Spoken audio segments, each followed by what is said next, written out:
Hello, everyone. If you are joining us on any of the Banfield channels, that is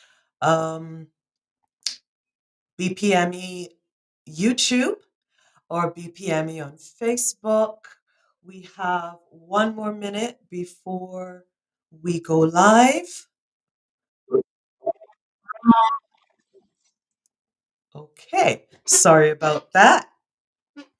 Um, if you were joining us from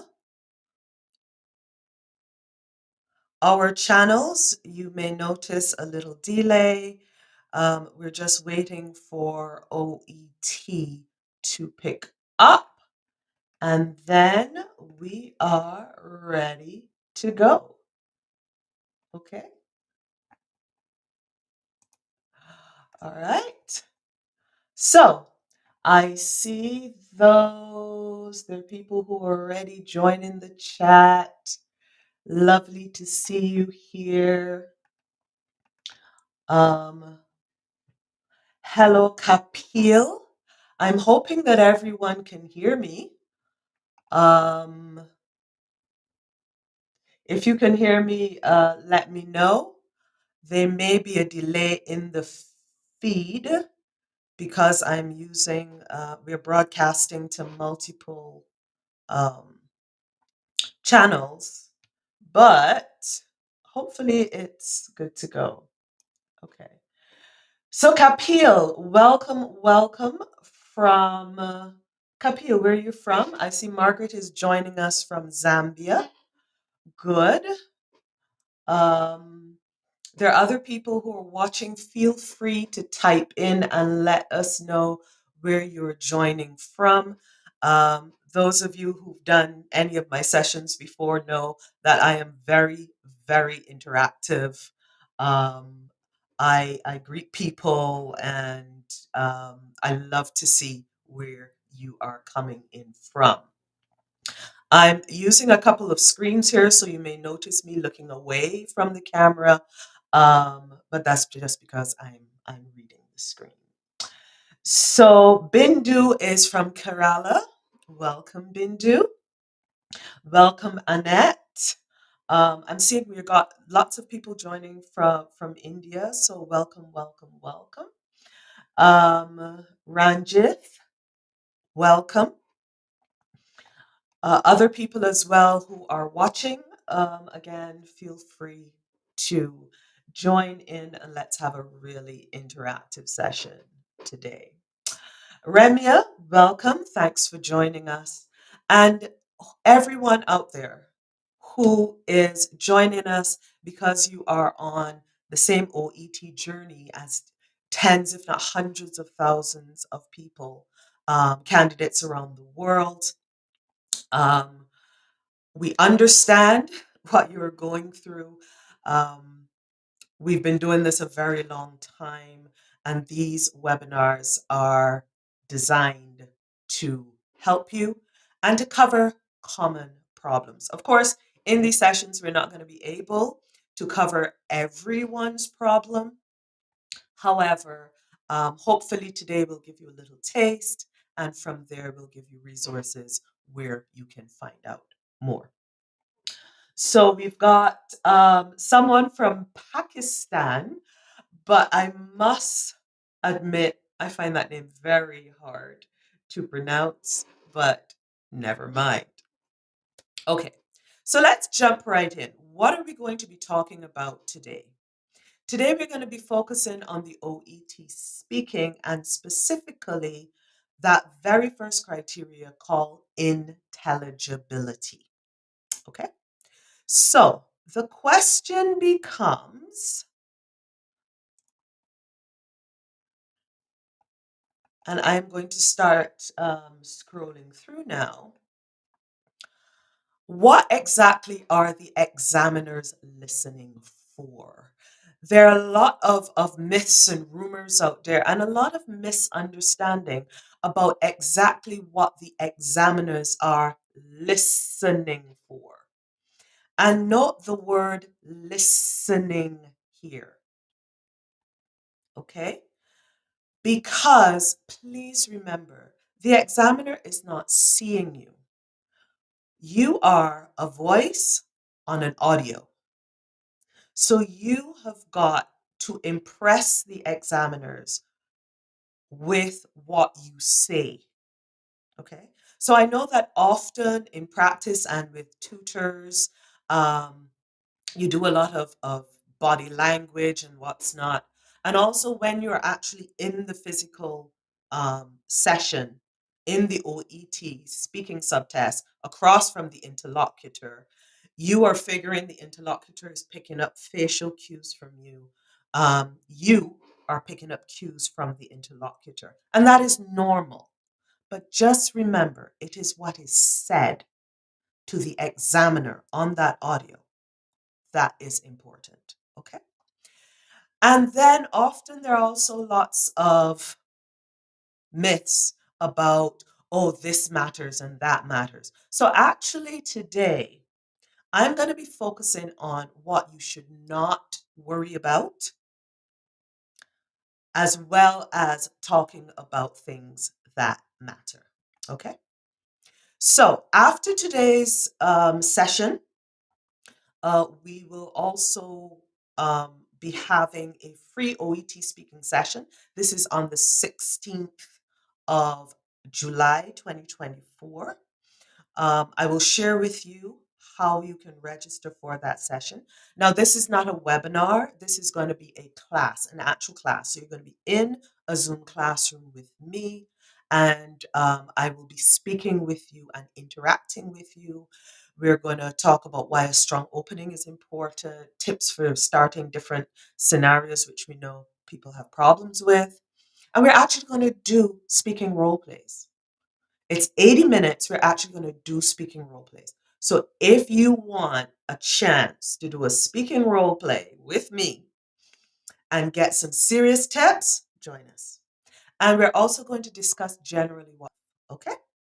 So let's get back to what the examiners are really listening for and what you really should not worry about.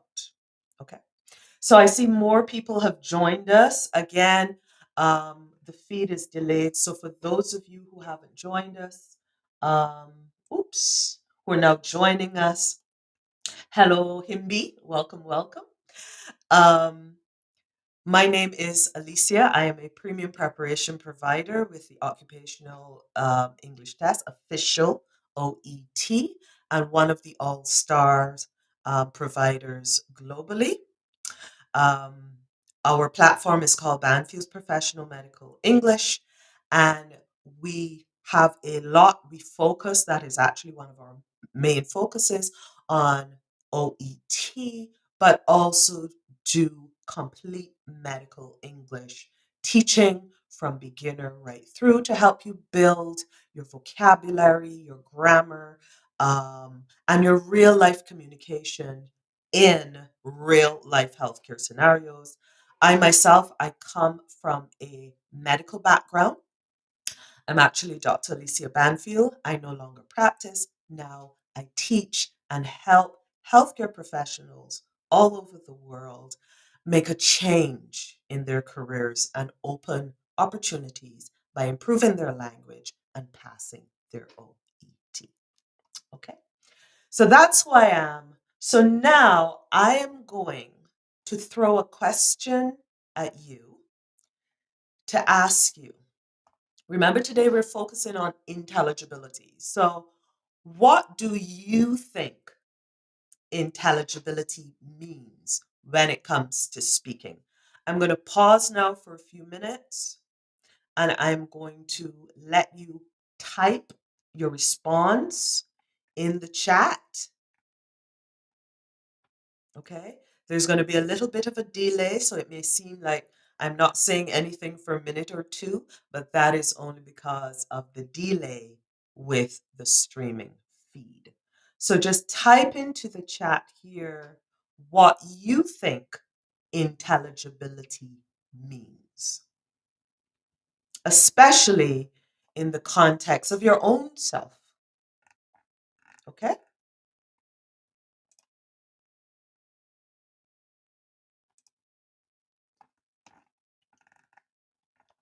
All right. So no one is volunteering information as yet. What, everyone's shy? Don't be shy. Put yourself out there. Okay. Margaret says to show that you know what you're talking about. So Margaret, this actually is kind of a misconception because people think intelligibility means um, showing your clinical knowledge, whether you are a physiotherapist, a doctor, a nurse, whatever. And actually, it isn't. It isn't. It's not about your clinical knowledge because actually, what you have to talk about is there on the role play card. OET has given it to you, okay? What they want to see is how you talk about it, the language you use, not that you can talk more widely about the topic, okay? As a matter of fact, speaking more widely about the topic and showing off your knowledge could actually lose you marks. Why? Because it takes up time away from covering the task. So your first priority, listen to the patient. Your second priority is focus on the task points. Okay? So Aziz says being understood. Exactly. Being understood. Veli says understanding the context. Veli, you've actually made a very good point because what you're saying is that OET is indirectly testing your reading comprehension. And you are absolutely correct. OET is testing indirectly your reading comprehension. Do you understand what's going on? But how it ties into intelligibility is if you don't understand the context and then you go off on a tangent, again, the interlocutor is sitting there as well. And the examiner who's listening to your audio is wondering, what on earth is going on here? What are they talking about? And you don't want that. Okay. And Moyo says it means being able to speak clearly and be heard. Thank you, Moyo. You didn't just talk about speaking clearly, you also spoke about being heard. And I am glad you mentioned that because actually that's one of the topics that we're going to touch on today. And Annette, we're going to read one more and then we'll move on. Annette said the ability to respond well and explain yourself well so your client understands. Okay. So we've got some nice answers here coming in, and you're absolutely correct. Um, yeah. In a nutshell, speaking clearly, speaking correctly about the correct topic, and being understood clearly by your listener. Okay. So now, here's a next question for you. Which matters in OET speaking? So here I want you guys to look at the screen. We have here 6 points, and I want you to think about which ones you think really matter to the examiner in OET speaking. I say which matters, but you can give more than one answers, more than one answer. So I'm going to stop here for a little bit and give you a chance to type in. So do you think your accent matters? Do you think your volume, how loud or soft? Do you think stuttering, clustering, or other speech pattern that you have matters? What about pronunciation? The pace of your speaking? And what about the use of quirky? I call them quirky. Quirky just means, a little bit unique, odd, you know. Um, use of quirky filler words like okay, okay, okay, okay, or like, do you have like, and well, well, well. So that's what I mean by quirky filler words. Okay. So I want you now, as I refresh the feed on the chat so I can see the latest comments coming in. What do you think matters in OET speaking? Which of these? Well, VJ, right off the bat, VJ says pronunciation. So, VJ, that's the only one you're giving. Any others you think matter beside pronunciation, VJ? A couple of others were hinted at when you answered the previous question. Let's see. Okay. What's great is that many of you immediately went to pronunciation, and actually that's good. Okay. So we're recognizing that pronunciation is actually not just important, but actually a pretty high priority. Use of fillers, Veli says, in addition to pronunciation, and also pace. Okay. Aziz agrees, pronunciation and pace of speaking. Everyone is saying pronunciation. Wow. Moyo is saying the quirky filler words as well. Margaret says volume. Okay. I'm gonna give just one more or just a couple more seconds for other people to give their opinion and then we'll move on. And the executive, what a name.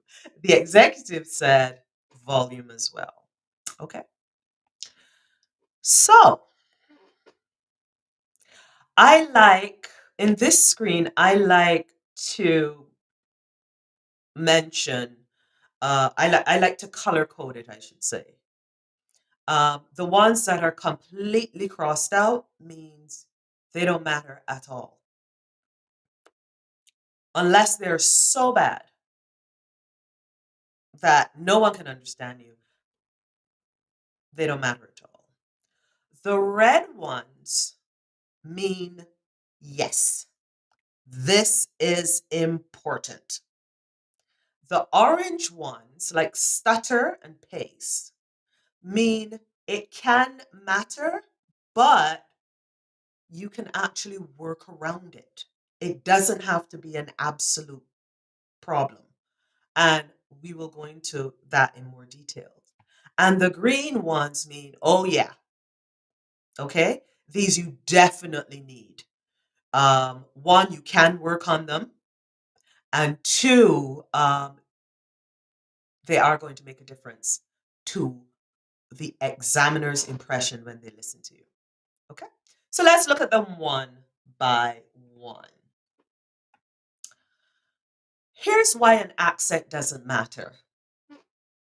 Because OET examiners expect you to have an accent. I know there are several students we have come across, especially from specific parts of the world, more eastern parts of the world, and they invest a lot of their time in accent reduction because they think that having less of an accent is going to improve their OET speaking grade. Accent is not a criteria. It isn't. However, if your accent is so thick that it then affects your pronunciation, then yes. But here, what is the issue is pronunciation, not accent. Okay. So you can have your Latin American accent, you can have your Southern US accent, you can have your Chinese accent, you can have your Korean accent, you can have your Japanese accent, you can have your Russian accent, you can have your Nigerian or Kenyan or Liverpool accent. Okay? Accent isn't the thing, it is how clearly you pronounce your words. Okay?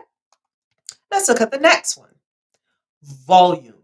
And I can't remember, someone mentioned even at the very first question that volume is an issue, and many of you chose volume as mattering. And yeah, it does.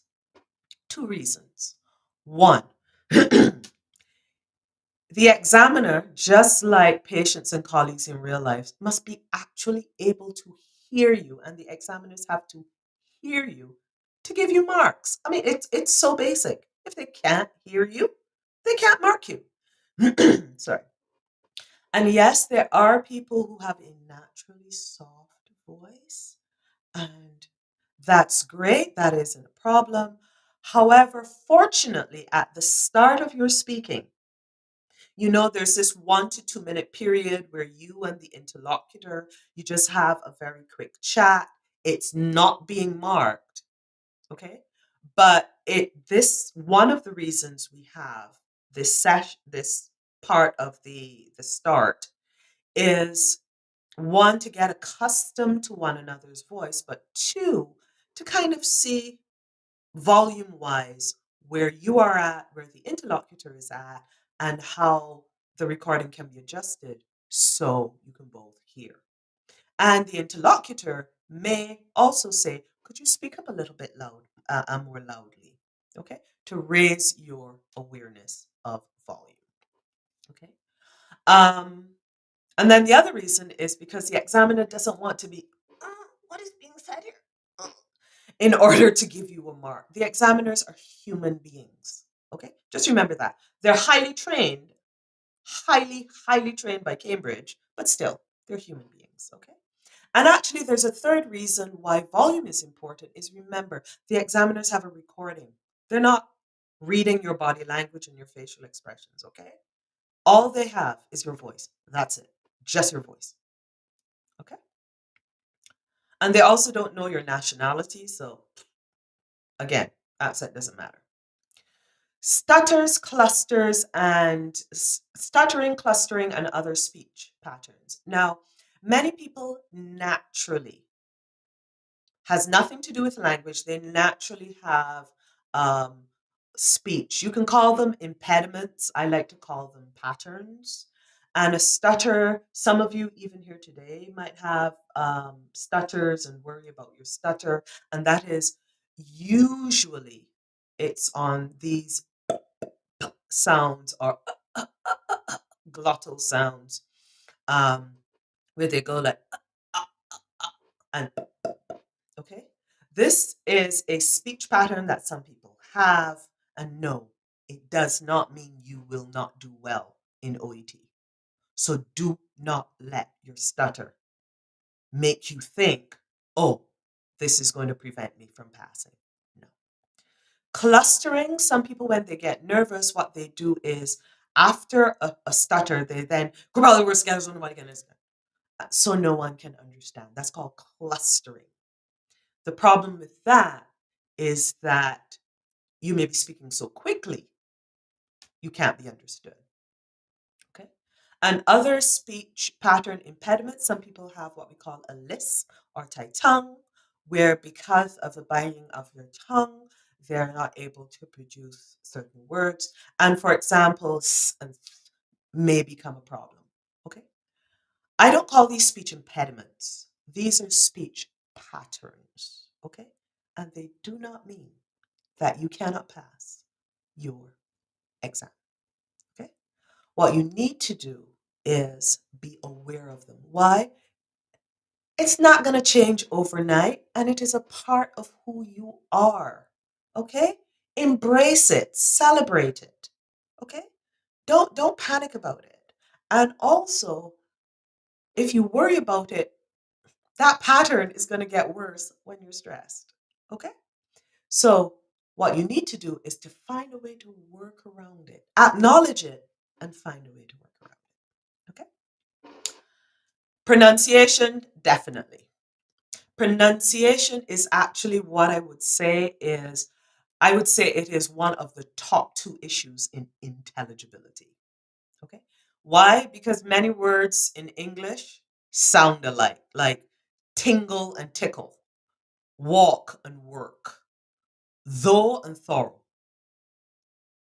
And these three I picked because these are three issues that I personally have come across often with students because they come up often in clinical context. Okay. So you need, as a matter of fact, I'm kind of curious. Is there anyone here who has particular pronunciation issues, like there's a particular word or phrase that you have problems with that you want to share with the group, because I would love to hear others. I know the ones I commonly come across, but if you have one, please share it. If I see it actually, I might give you a little tip on how you can get around that. Okay. The pace of your speaking, again, going back to what I said about clustering, um, your pace can sometimes interfere. Um, okay, I'll come back to that comment, Sumin. I will. Um, your pace can actually interfere with how fast you with how the flow of your interview, I should say. I'm sorry, I'm one of these people that thinks quite a bit before I speak. It comes from teaching years and years and years in the classroom and teaching non-native speakers, so I have slowed down my pace of speaking accordingly. But speaking too quickly can mean that the listener does not understand you. And if the interlocutor doesn't understand you, the examiner is not going to understand you. But speaking too slowly can be a time issue. Okay. You can actually take so long to say what you have to say that time runs out. You don't want that. Okay. So, pace of speaking can be an issue, but it can be an issue you work on. Now, the use of quirky filler words like okay, like, and well, why are these an issue? Not because you're not pronouncing them properly. Your language is clear, but it's distracting. Okay? The interlocutor and the examiner are so busy listening to being distracted by these filler words, they are not listening and therefore understanding the real message of what you have to say. So, this is kind of an indirect intelligibility issue. Okay? So, let's actually, Bindu, going back to what I was talking about before with pronunciation issues, Bindu says she has an issue pronouncing the word ibuprofen. Actually, Bindu, can I tell you a secret? Native English speakers from native English speaking countries also have a problem with pronouncing ibuprofen. Okay, ibuprofen. I can't tell you. It's like nuclear. Even native English speakers have a problem often saying the word nuclear. It comes out like nuclear or something like that. But ibuprofen, I bu, bu, fen. Ibuprofen. Ibuprofen. Okay. But yeah, that one could be tricky. Let's see. Any more? I have to keep refreshing my feed all the time. It's slow and it's not catching up. Okay. All right. But that's the quirkiest one. Anyone else you've got words that you find challenging to pronounce, just let me know. So here's a question. Oops, there's a typo. I should have put how do I discover if I have intelligibility issues? Um, so how do I discover if I have intelligibility issues? So how can you discover if you have intelligibility issues? Okay.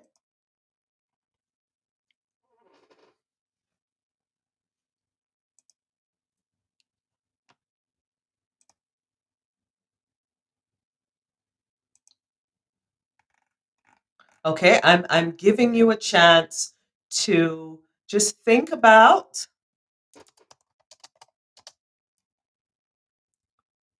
how you can discover if you have intelligibility issues. What is the single best way to discover if you have intelligibility issues? Type it in the chat. I'll wait another minute.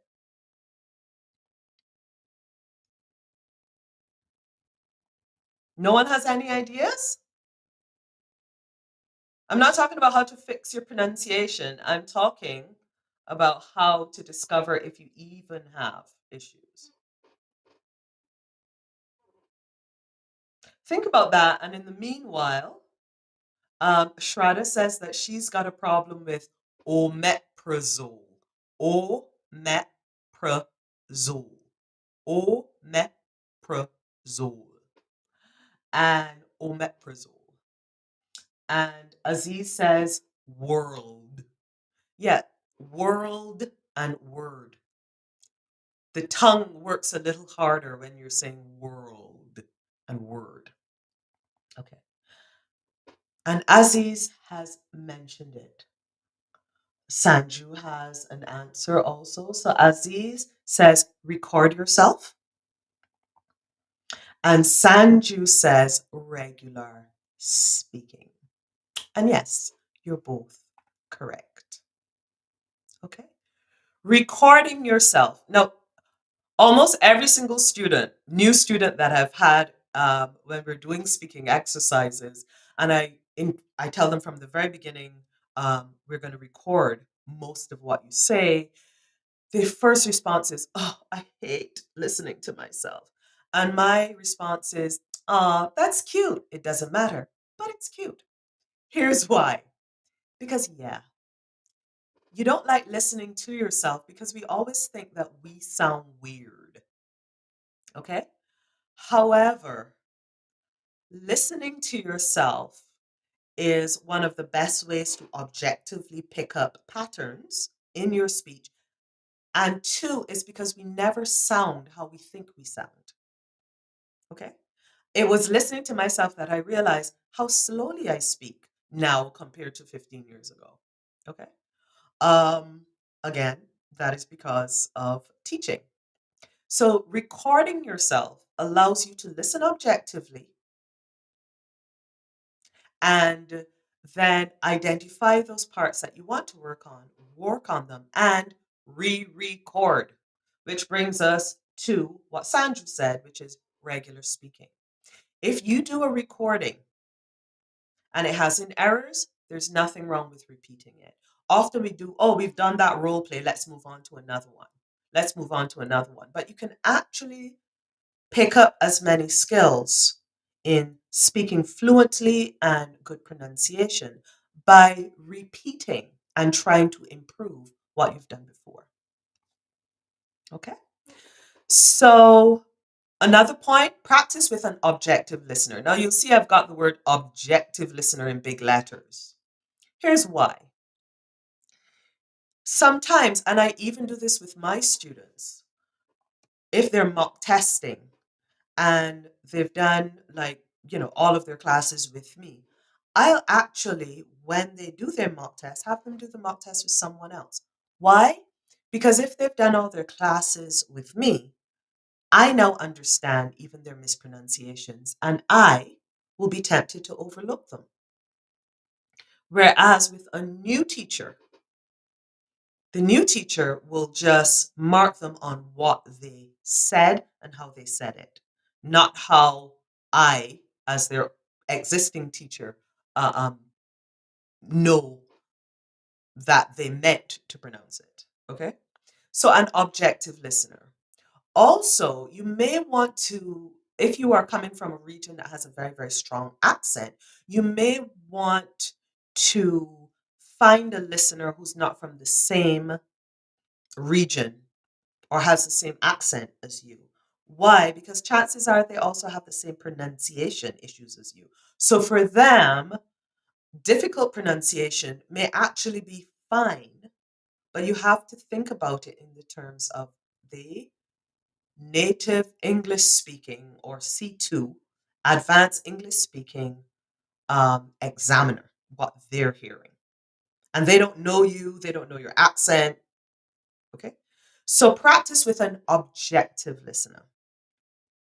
And also practice with a trained and knowledgeable listener. A trained and knowledgeable listener, because they can also help you identify and correct where you went wrong. Okay. And for you personally, everyone, each of us has particular words that we have problems with. Okay. I'm a native English speaker. Okay. In the past, I was a practicing clinical medical doctor. I teach medical English in the OET, and there are still words that I have problems pronouncing in English. Okay? And it happens with all of us. It is unique to you. So, the other advantage of listening to yourself is that you know these particular words that are unique to you when it comes to pronunciation, and you can work on them. Okay. So, like here, we had people who had problems with world and they had problems with omeprazole. Yeah. Okay. So, so that's it for today. So I just want to remind you all about this free OET speaking session that's coming up on the 16th. Go to our website, promedicalenglish.com. On the ticker tape at the top of the website, you will see a link. Click on the link. It will take you to this registration form. Fill out the information. You will get an email that will give you the link that will get you into the session with me at that time. And yes, I am the one who's doing the session, okay? Me. Unless, God forbid, something happens, I'll be the one doing the session. And yeah, so you can also check out our website, promedicalenglish.com/OET preparation. You will see all of our OET preparation. I like to say we do 360-degree OET preparation. Again, we are endorsed by official OET. We're licensed preparation providers directly trained to premium level by OET itself, so we know what we're talking about, just like other premium preparation providers. And we offer 3 different level of speaking guidance. We have full speaking courses. That's like there are video tutorials, practice role play cards. It is a full course that guides you through step by step. And then you have private sessions one to one with a tutor, as well as access to live group class, where you can join a group and air further issues. We have speaking assessments. That is, you go in, it's almost like a speaking mock test. It's not big on teaching. It's not about teaching you. It is there for you to practice with an advanced or native English speaker who is trained in OET speaking. You go in and it is like you're in your mock test. So you get to feel what it's like to perform under exam pressure. So you do your assessments, you get your marks, and off you go. And then we have speaking tutoring sessions. Now here you will do practice role plays, but also you will do private one-to-one tutoring where you can work out problems one-to-one with your tutor. Okay, so you can check out our website. If you have any questions, you can also just click on the WhatsApp link on our website and ask us a question, and we can answer it for you directly in WhatsApp. Okay, so that's it for today. So, what I'm going to do now is I am going to return to the chat, and I am going to spend the rest of the next 15 minutes just answering some of the general questions that I see coming up. So at this point, if you've got any questions about speaking in general, you can ask me. And if you've honestly got any questions about any other thing to do with OET, you can ask me. You can ask me, but I will prioritize speaking questions. So let's see. Suman asked a question earlier that a lot of people are probably worried about. Um, They are, oops, okay. Sorry, my feed just went wonky again. Suman is asking, what if I complete the task in under 5 minutes? Actually, Suman, this is a common problem for people, especially when they're very fluent in English and they don't have any English problems. Sometimes they're native English speakers. Um, and also for students, for candidates who are familiar with the specific topic. And my answer is this. First of all, the role play card has been created so that you have enough information to fill 5 minutes. The role play cards are not just written and sent out. These are tested in focus groups and adjusted to see if the average person can take 5 minutes. So that's one.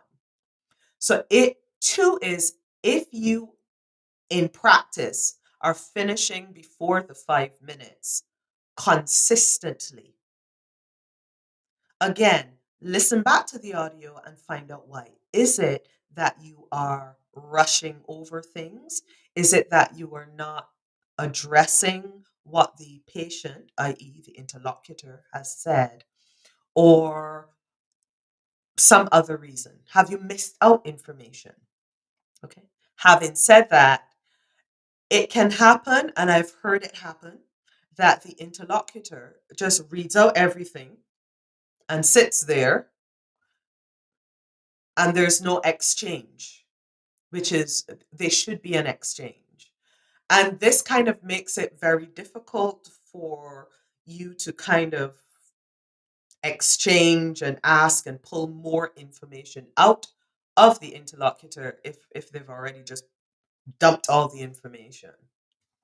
My advice is for that kind of scenario where it is because of you moving too fast or the interlocutor being inappropriate, um, practice difficult scenarios, practice difficult interlocutors with your tutor. Okay, get a tutor who knows what they're talking about and with them practice. Okay. Um, and the third scenario is yeah, you finish early, but it's not that early. It's maybe like 30 seconds. And what do you do in that time? You take the time to recap what was said, have the patient ask you any questions, offer additional materials. There's so many little techniques that you can use to fill up a 20 seconds or even a 30 seconds. Okay. However, I will say this, you don't stop the role play, you let the interlocutor stop the role play. You don't come to the end and sit there and go, well, I'm done. Let them stop the role play. Okay. Let's see what else we've got coming in. How many minutes is the speaking time? Ms. Everest asked. The speaking time itself is 5 minutes, but that's 5 minutes of exchange. It's not 5 minutes altogether, you talking continuously for 5 minutes. The actual role play is 5 minutes. So the interlocutor shouldn't take up all the time.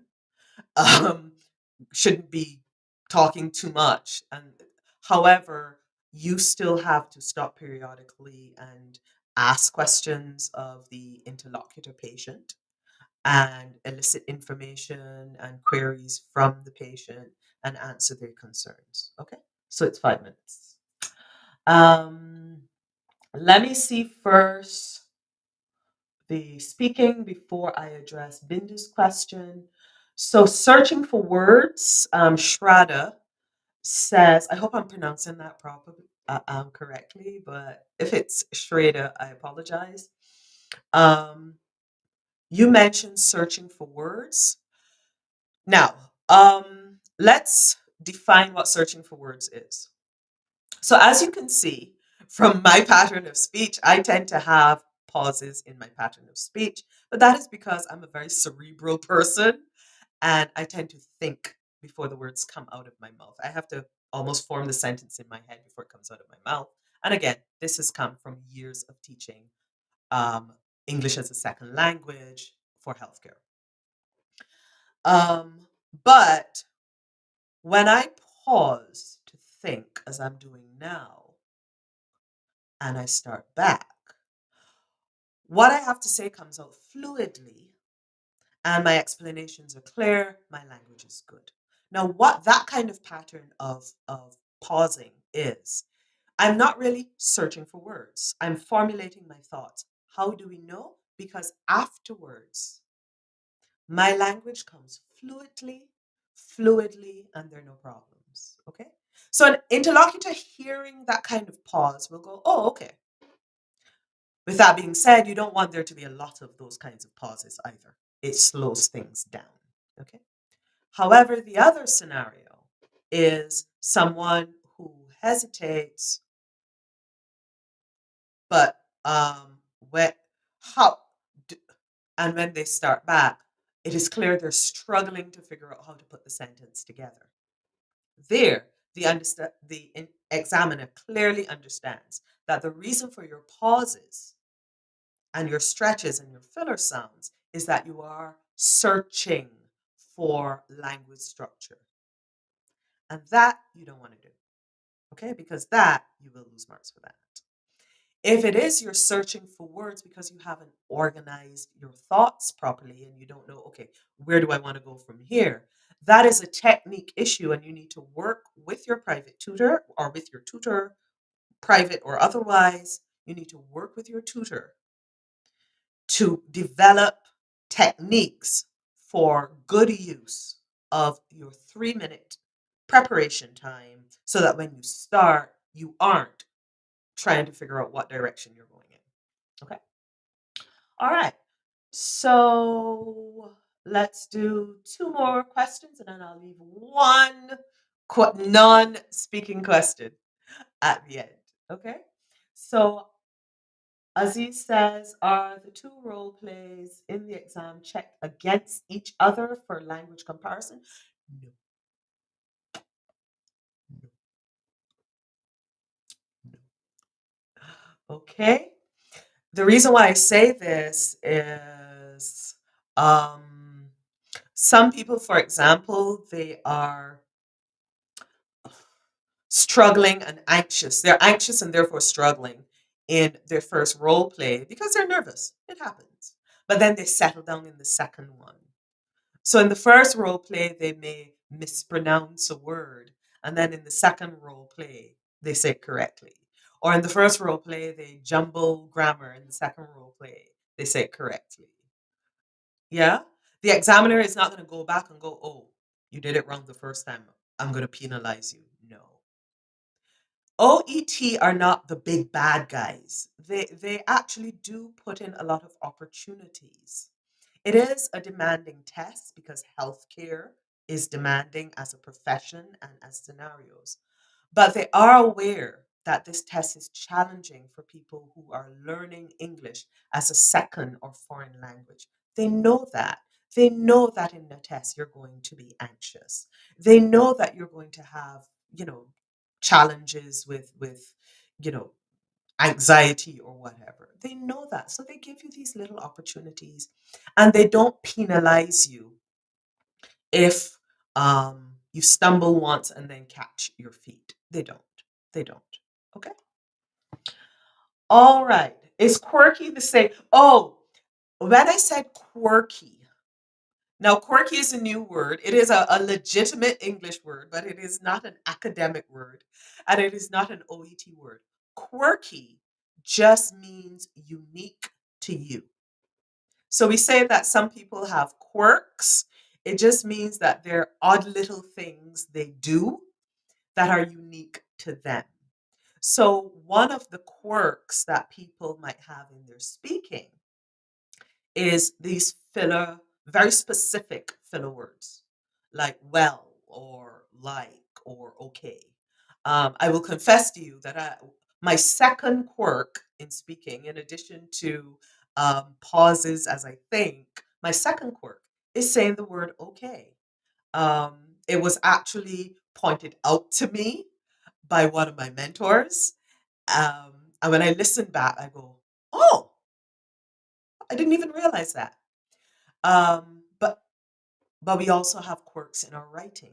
We have quirks, in our everyday life. So by quirky, I mean unique to you, which is why you should listen to your audios and your speaking. Okay, good. Is it important to complete all the given tasks within the 5 minutes? This is a question that comes up so often. And as a matter of fact, you can probably go back and check out some of our previous speaking webinars because I've answered this question. I swear, every time I do a speaking webinar, it comes up. Um, if you do not, and there's that quirk again, if you do not complete, say there are 6 task points, and you complete 5 of the task points, please don't sweat. Please don't panic. Please don't let it distract you in the next role play. Okay? Please don't let it make you come out of the role play and be banging your head. Oh, I didn't do all 6. If the remaining 5 you did are fine and done well, you're going to get your marks. You're going to get your marks. If, however, you take all of that 5 minutes and you only cover 1 point, the examiners are going to look at why. Did you go off on a tangent? Did you take too long? Was there a lot of misunderstanding? They're going to look at why. Because again, these role plays are tested. Okay? So penalizing you for not finishing all the task points has a limit.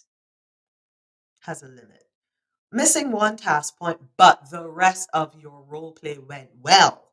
And that is the big provision. The rest of the role play went well. That's not a problem. Okay, good. So I'm going to answer now one last question. And there is a question here, has nothing to do with speaking. And it says, can you provide reading and listening class? Yes, Bindu. As I said, we do 365 OET preparation and medical English. Okay. Um, yes. And just like speaking, I showed we had different kinds of speaking products and speaking courses to cater to people of different skill levels. So a second language, a native English speaker doing OET, or who's bilingual doing OET, speaking, they probably don't need our complete speaking course. Okay? Probably what they need is speaking practice. But just like we have varying speaking products, we also have different products, different courses, and tutoring for reading and listening.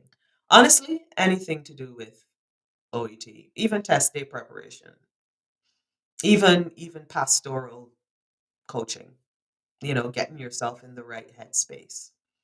We do it all 360. So the answer to that question is yes. All right. So that brings us to the end of what I have to say. I am hoping that it was helpful to you. If you have any questions you want to ask us, you can send an email to info@promedicalenglish. Oops, let's make sure I spell it correctly. .com. Well, the other of my quirks is I cannot type. I can spell almost any word in the English dictionary, but I am horrible at typing. So, because my fingers run ahead of my brain. info@promedicalenglish.com. I just shared our email in the chat. You can also click on the WhatsApp icon on our website. And our website is promedicalenglish.com.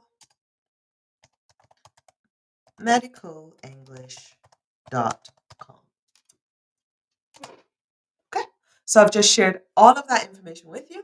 It's in the chat. You can go back. If you missed the beginning of the session, you can go back and watch the rest. And I am hoping that this was a helpful session for you.